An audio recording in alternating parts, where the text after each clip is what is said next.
प्रदीपः ॐ गुरुर्ब्रह्मा गुरुर्विष्णु गुरुर्देवो महेश्वरः गुरुः साक्षात् परं ब्रह्म तस्मै श्रीगुरवे नमः।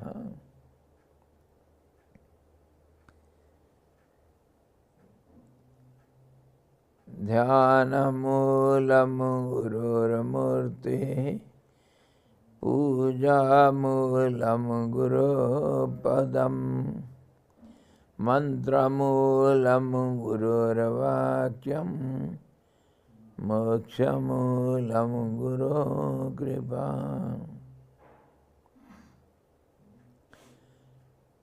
ॐ कृष्णाय वासुदेवाय देवकी नंदनाय च नन्दगोपकुमाराय गोविन्दाय नमो नमः। सद्गुरु भगवान की जय, सच्चिदानंद भगवान की जय, कृष्ण भगवान की जय, गीता माता की जय।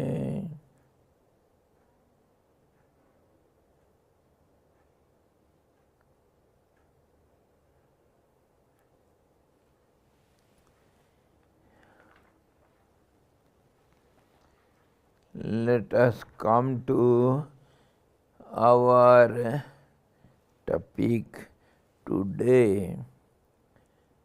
We shall see Srimad Bhagavad Gita and the 6th chapter. Yesterday we completed our 5th chapter, wherein we saw what did 5th chapter say to us? Karma Sanyasa Yoga. How to renounce karma, sannyas. What is the meaning of sannyas? What is the process of sannyas? Sannyas means renunciation. Different kind of renunciations and the process how to renounce all these, which included also egolessness, doership-lessness, and yet doing everything, no attachment, no desires, devoid of all these. How one attains to that highest position, highest state of the being, which is the absolute goal of every being, that we have discussed in the 5th chapter. How to renounce karma, in detail we have seen it. In essence, it is giving up of the desires and thereby having no attachment for anything, and that also includes no doership, no enjoyership also, which in one word we said, you have got right to act, no right, no expectation. You cannot expect, if at all you expect, it is wrong to expect the result of the karma. because it is so complicated and nobody knows exactly what is going to be the reaction of any action. And if at all the inaction, the reaction is bound to be enjoyed. So if you don't have doership, there is no question of enjoyership. All these we saw, and in the end, in detail we saw what is the meaning of renunciation and how a yogi or a sannyasi renunciate, or a jnani, they attain to the same height, to the same state of being, that is the absolute state of equilibrium and identitylessness. In that way we have seen everything.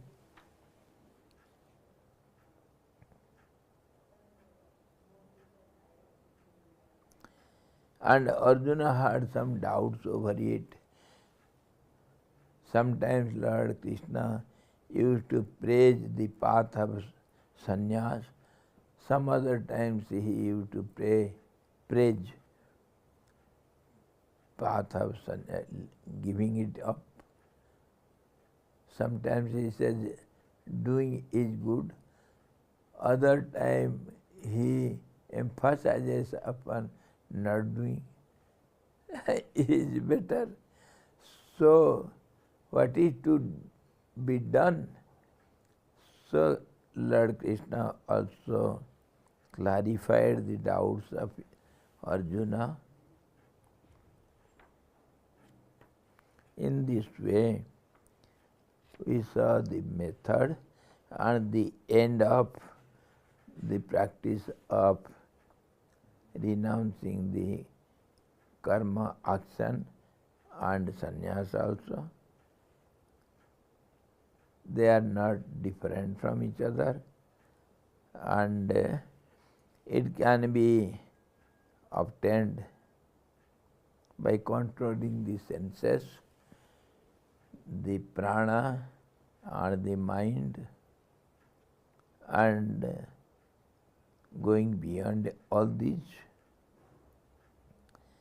When one understands how all the senses or mind and prana, they perform their actions, then only he can stop it doing all these.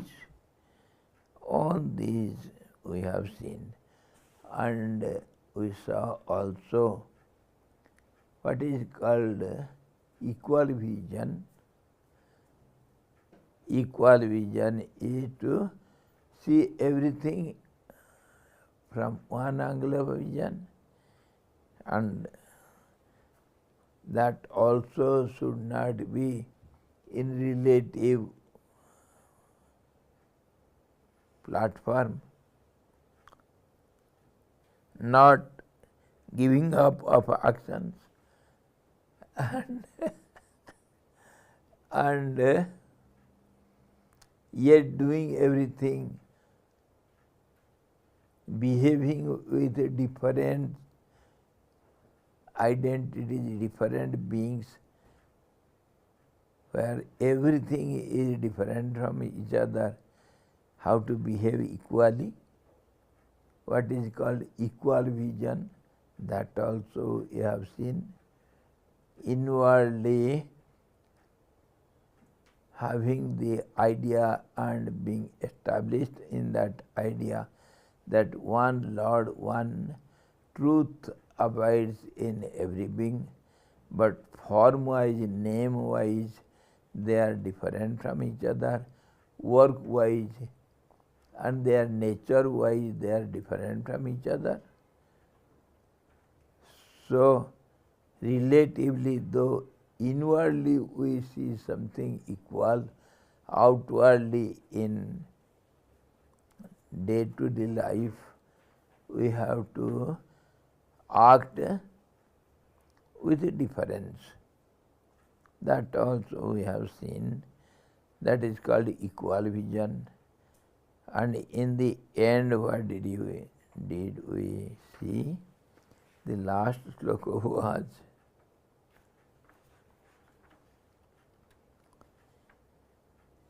you see, the introduction first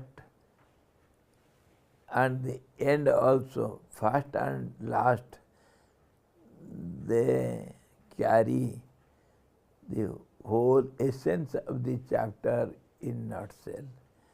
So always we should refer to the starting and ending. Then only we understand what is the essence out of the whole subject. Bhuktaram yajna tapasam sarvaloka maheswaram suhridam sarvabhutanam jnatam mam santim ichchati. He who knows me means here Lord Krishna identifies himself, represents himself to the absolute truth, samatvam. That is the meaning. He who knows me as the enjoyer of sacrifices and austerities, the great Lord of all the worlds, highest controller, and the friend of all beings, he attains to peace. Peace also means equanimity. Where there is no misbalanced state, that is only called peace. So peace also means the same thing. So that state which is Lord Krishna claims to be himself the highest state of achievement, that is nothing but peace, tranquility, or balanced state, that is obtained by all these methods. One who knows the Lord of Lords and controller of innumerable universes is one only, the highest. Call him Krishna or truth or anything.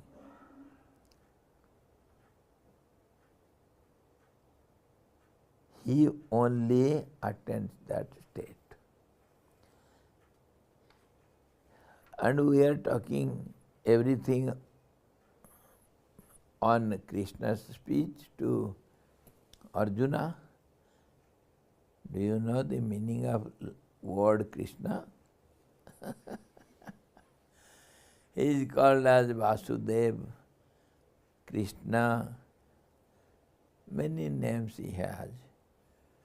Krishna means, the word literally has so many meanings. Literally, not one meaning. Krishna, which attracts everything towards it. And the opposite also, the meaning of the same word. Opposite means which rejects everything. That means it destroys everything. Karsayati iti. Akarsayati iti, Krishna. Karsayati iti, nashta kar deta hai. One who destroys everything. That's how he could declare in the midst of the battlefield, Bhuktaram Yagyantavasam Sarvaloka Maheswaram. I am the absolute controller, Niyati. And also he declared, my dear, I am the eternal time, consumer of all beings. I have come here only to destroy everything in the form of all-consuming time. Follows me, look Chakrit Prabuddha, I am ever engaged in destroying only. That has got also so many meanings, so very deep meanings. One who destroys without creating, he cannot destroy. And without protecting, he cannot destroy. Destruction has all these meanings within it. Same thing with creation and protection. Protection has two ends, creation and destruction. Creation also has two consequences. That is, creation, utpatti, then sthiti. Sthiti means state of existence for some time, and then only it will be destroyed, end of it. So one is in the other two. So in this way, Krishna means everything. One who destroys, that aspect only is responsible for creating and protecting also. So he is the Lord of all these three qualities and all these three states of the creation and protection and destruction. In this way, it has so many meanings, so many meanings. Krishna has two kinds of attraction and repulsion to both. Where there will be attraction, there will be repulsion also. So both the meaning, destruction and protection, both are within it. One who attracts everything towards it, that means he swallows everything within. The greatest black hole. That's why his name is Krishna, means the blackish one. The greatest black hole. Whatever enters into it disappears in it.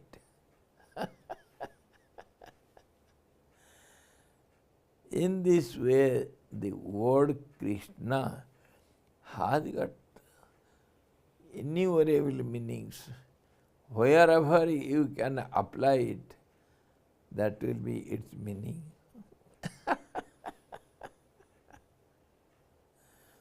Very broadly meaningful word, Krishna. Color-wise, creation-wise, time-wise, by every means it is there, Krishna is there. So such an aspect which is personified himself, taken a form, taken a name, it has got some purpose. Without purpose, nothing can happen. The purpose is to keep a balance. Without destruction, without creation, without all these, there is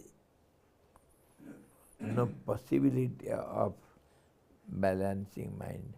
That's how he says, my state is absolute equanimity, samatvam. That also I am. By every meaning, he is Krishna is the last end. In this way we have to understand the word, and that meaning, that aspect has been personified as some entity, and it has purpose to bring up equanimity for some time. That is only momentary. And on this we can just ask for asking sake. If the Absolute has come down taking a name and a form to keep up balance, dharma sansthapanarthaya sambhavami yuge yuge, when there is a need, I incarnate myself to keep up the balance in the human, in the human, not only human, in the whole creation. Whatever kinds of beings may be, inert, living, non-living, or any kind of beings, I have come down to keep up balance. Dharma sansthapanarthaya. Dharma is not only going to temple and wearing the light. Dharma means absolutely, it has got several meanings.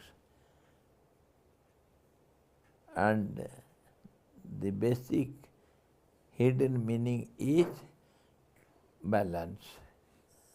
One who holds the balanced state only can hold all these imbalanced states.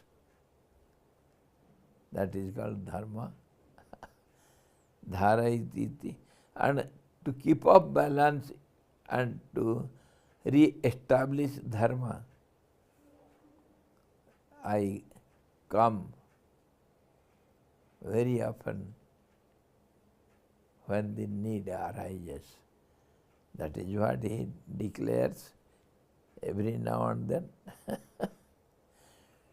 So in this way, when we know him, know the person who has some purpose for the whole universe, that universal being, he says, I am this. And in 10th chapter, when we reach there, we shall see in what all important or significant forms he appears to us. Of course, he is in every form, everywhere, all pervading. But yet, sometimes some important personalities which we can easily see important and dominating personalities. They are the central, concentrated personalities. He explains in 10th chapter, know me to be Ganga among the rivers, to be Himalayas among the mountains. In this way, he goes on giving his identity as important, central and concentrated identities, where I am present. So in this way, everything is he only. And that's how in the end of 5th chapter, he declared, one who knows me in this way, he can attend to me. That is my real state, that is balanced state. and that is named as absolute peace, absolute silence, absolute equanimity. All these are name of the same state. So one who practices all kinds of yogas or applies all kinds of ways to reach that state, in the end they come to me only. Siridam sarvabhutanam. In that way, I am the friend of all beings. That means I am the indweller of all beings. I cannot be separated from anyone. So I am everything indirectly. One who knows this, he only can attain such a highest state of being. This is the end of 5th chapter. And this is attained by either yoga or by sannyas, by renunciation. So in 6th chapter, we shall see yoga of meditation and how it can be hard, how to meditate. Why to meditate? Because meditation leads you to that state by and by. So one has to practice meditation. Meditation means, technically, as per the yogic language, they say, if of course mind is always restless, restlessness is due to contact with ever-changing objects and subjects, names and forms. That's how it is ever restless mind. It has contact with the objects and names. And of course it uses some instruments, the body, the senses and prana, everything. Thereby mind is always restless. So path of Raja Yoga, path of Jnana Yoga, Karma Yoga, Bhakti Yoga, they teach the same thing, to attain to the absolute peace. But methods, applications are little different relatively, but afterwards they come nearer to each other and they look like same thing. They deal upon mind only. Practice any kind of yoga, somehow to quieten the mind. Mind is the root cause, and every path has aimed at the mind. So mind is restless, so somehow or other we have to practice it to bring it to one point. That is, by yogic language it is called concentration, and it can be had by withdrawal of mind, pratyahara, again and again, and it becomes easier after long practice. Whenever and however you try, the mind will come to one point whenever you want. That becomes easier by and by practice, constant, sincere practice. And when that one-pointed mind, which is named as technically as concentration, when it becomes little steadier. Steadier means it remains on that one point. One point, it is either object or subject, either form or name. These two only constitute the whole universe. There will be a form and it will have some name. That's all. The whole world is within it. So, either on the form or on the name, the mind must be settled down. For little time, time is the measuring rod. So they say, if it is prolonged, steady on one point for, say, 16 seconds, 16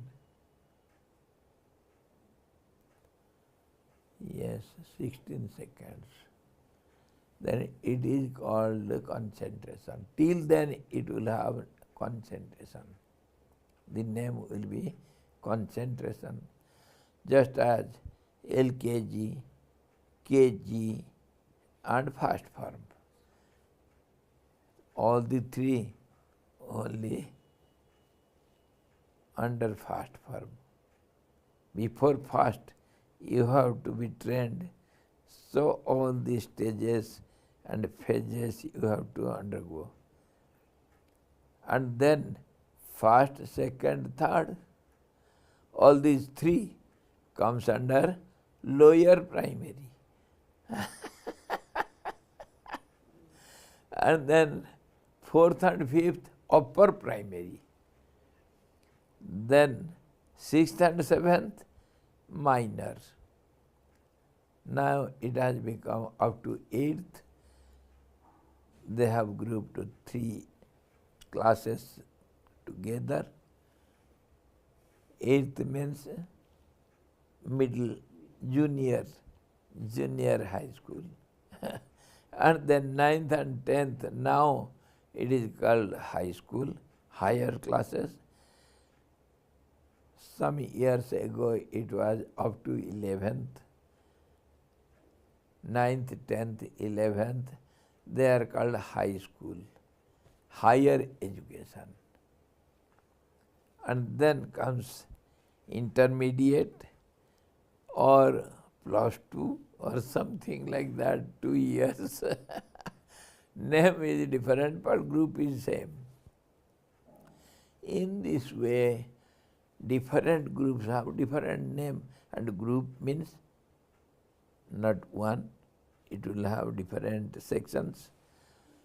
In this way, up to 16 seconds, it is called concentration. And after 16 seconds,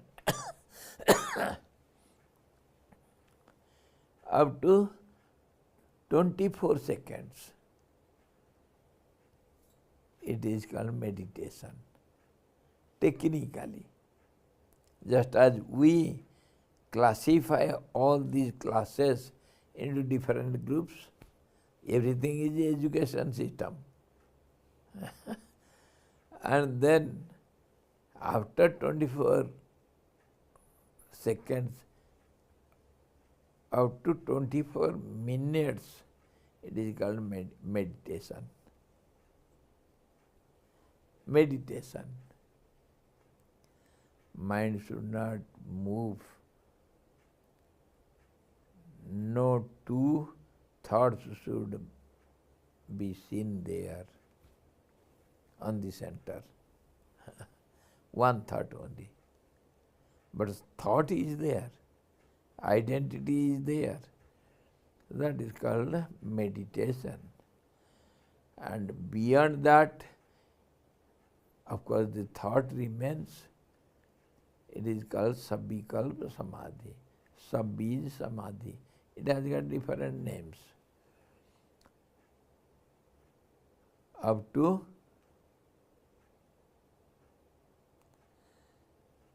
some period. As long as that one thought is there present as a sankalp or beej or some identity, it will be named as sabikalp or sabij samadhi. And beyond that, it has got no limitation of the span of time.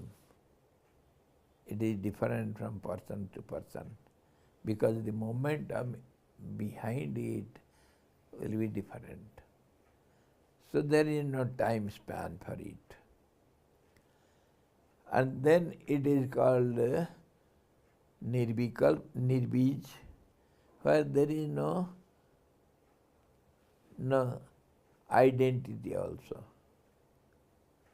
as one center.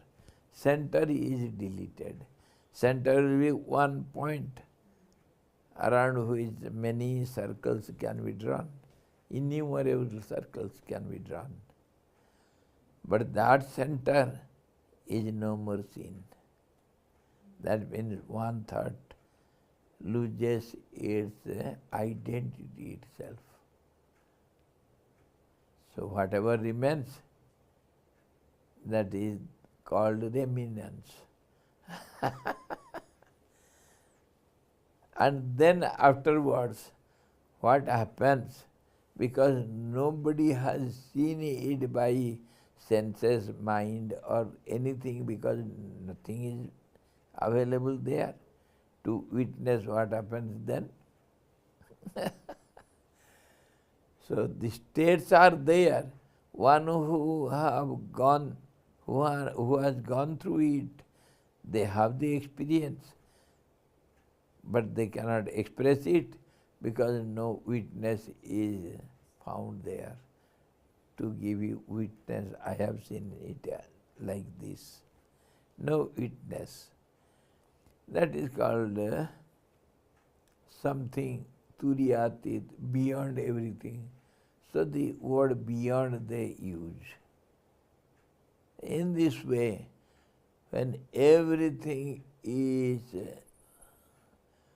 beyond even that type of lengthy experience, where existence itself exists, that state is beyond everything, nobody knows, because it is not expressed by anyone, neither by the scriptures, nor by the seers or experiencing people. Nobody has come back from that state to give some hints, this and that happens there. Nothing is known to anyone. But yet, we have the proof of it, that existence exists there. It is not non-existence. In this way of technical observation, we know what is meditation. It is only a state of mind, and that too only a steady state of mind. That's all. And of course, technically, time-wise, it is seen and told in different ways. Different ways. It is not one opinion. Many have explained it in many ways. Don't fight on this. Don't try to argue on this, because many have said differently in different languages.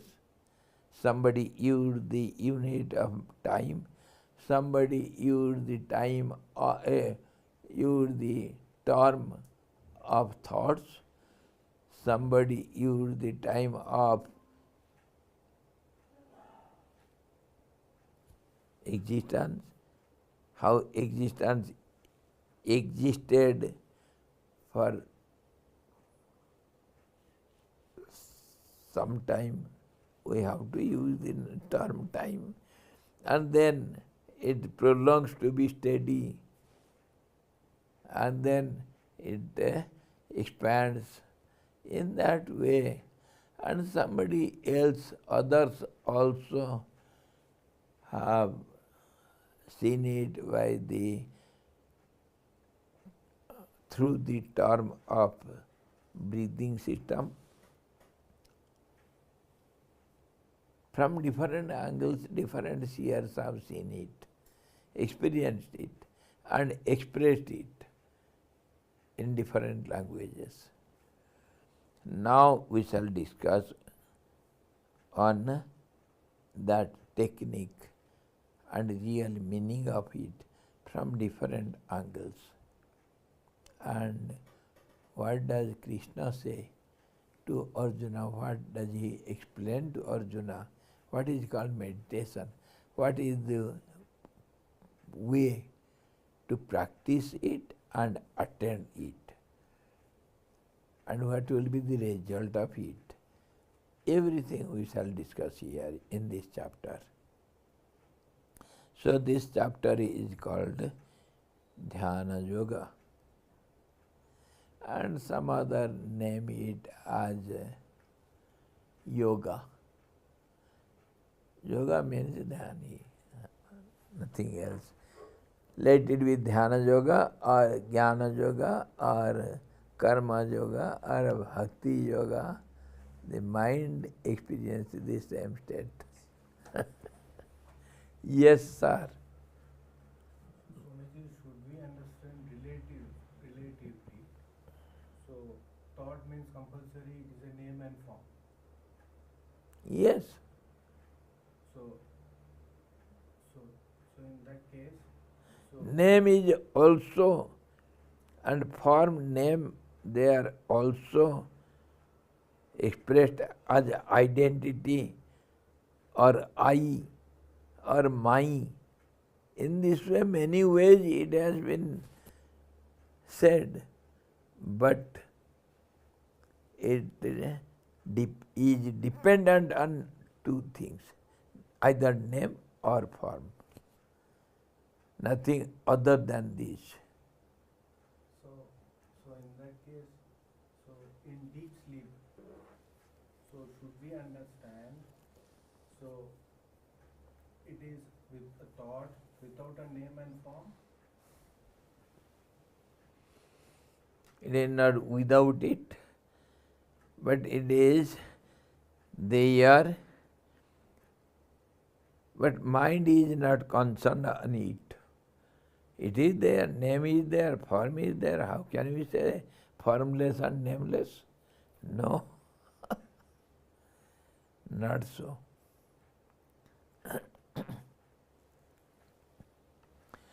So coming to the starting of the chapter, Sri Bhagavan Uvacha, Lord Krishna said, Anasritaha karma phalam karyam karmam karoti yaha sa sanyasi cha yogi cha na niragnir na cha kriyaha na cha akriyaha. How he defines. First of all, we have to define it. Definition depends upon quality, state, and name, and its appearance, etc. That will be the definition. So, anasritaha karma phalam. Karmam, karyam karmam karoti yaha. Sa sanyasi cha yogi cha na niragni na chakriya. He is defining two words. One is sannyasi and other is yogi. Because we discussed so much in the last chapter, 5th chapter, on yoga and renunciation. So who is called renunciate and who is called yogi? And what is the path? Of course, we have seen from many angles what is yoga and how one reaches the end of it, and what is called renunciation, how it happens by sacrifice and by sankalp, and they perform these sacrificial actions, and some people with desire, some people without desire, as daily duty, they perform some sacrifices. What is that? Panchajagya. Everybody has to do as per the rules and regulations of daily life. What should be followed so that your life will be happy, it will be prosperous, and it will be problemless, and you can lead your life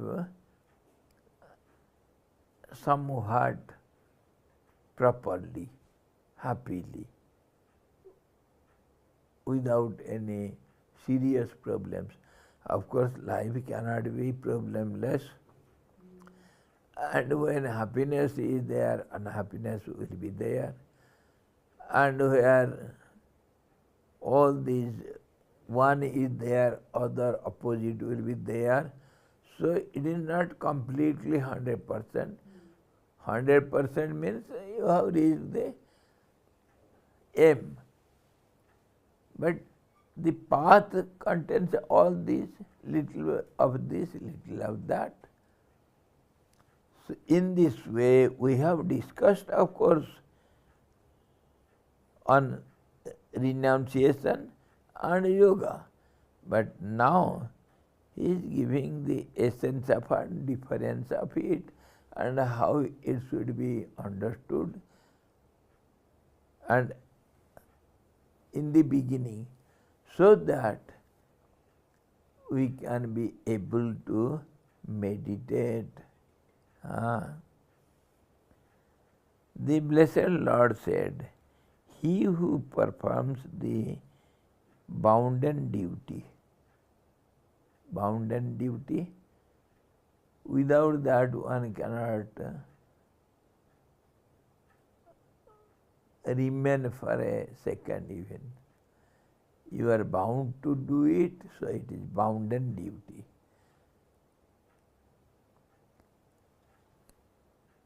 One who performs his bounden duty without depending on the fruits of his actions is not dependent on it. That we have seen in other verses of the same Gita, karmani ev adhikarahate na phalesu kadachana. You have got the right over action, but you don't have got the right over the result of it. For example, we know the students have got right to write on the answer paper. Can they claim this much number marks I ought to get, I have to get, I must get it? Can he say so? Can he claim this? That depends on the examiner. Whatever you have written on the answer paper, accordingly you will be getting marks. And whatever you will write on the answer paper, that also dependent on the whole year struggle of yours. And that too, how much you have struggled, in what way you have struggled, and what essence you hold within. So many aspects have to be considered. And then in the end, you sit in the exam hall, get the question, write on the answer paper. You have right up to that. You have no right beyond that. And you cannot. There is no chance of it. Whether you claim or not, it is impossible for you to claim. It is unexpected.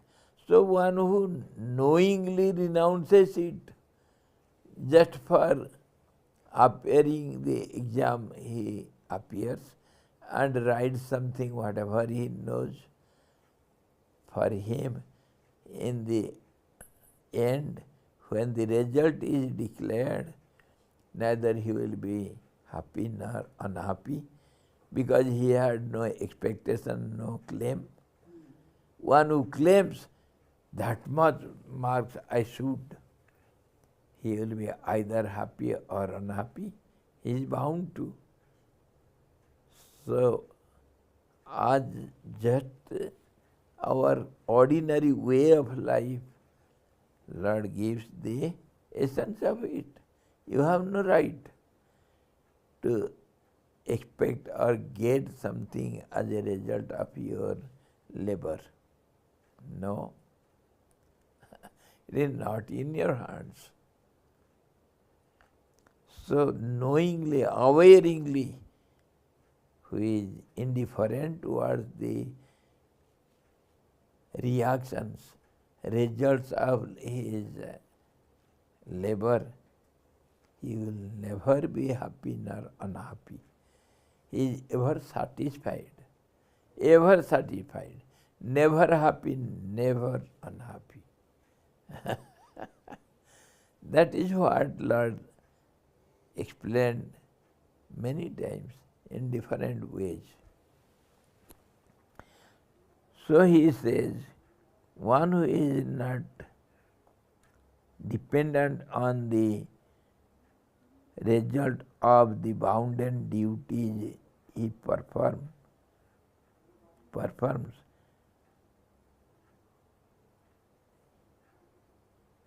he is a sannyasi, he is a renunciate and a yogi too. Why? Because he has got a balanced mind. He is never disturbed by happiness or unhappiness. That's how he has renounced the right, which is not possible. Of course, he has given up the hope of the, of course not the hope but the right, the claim of the marks. Then he is called a renunciate. And he attains, yoga means samatvam, balanced mind. He is a sannyasi and a yogi, not he who is without fire and without action. Fire, we shall see tomorrow. Why he brought the fire? Of course, we know about action and inaction, or action and its result. But where from he brought the fire? Na niragni. Niragni, nehi agni. One who doesn't touch fire, who doesn't do anything by the help of fire. That means sacrifice. We shall discuss it nicely tomorrow. Enough for today. Hari Om. पूर्णमदः पूर्णमिदं पूर्णात् पूर्णमुदच्यते पूर्णस्य पूर्णमादाय पूर्णमेवावशिष्यते। ओम शांति शांति शांति। सद्गुरु भगवान की जय। सच्चिदानंद भगवान की जय। कृष्ण भगवान की जय। गीता माता की जय।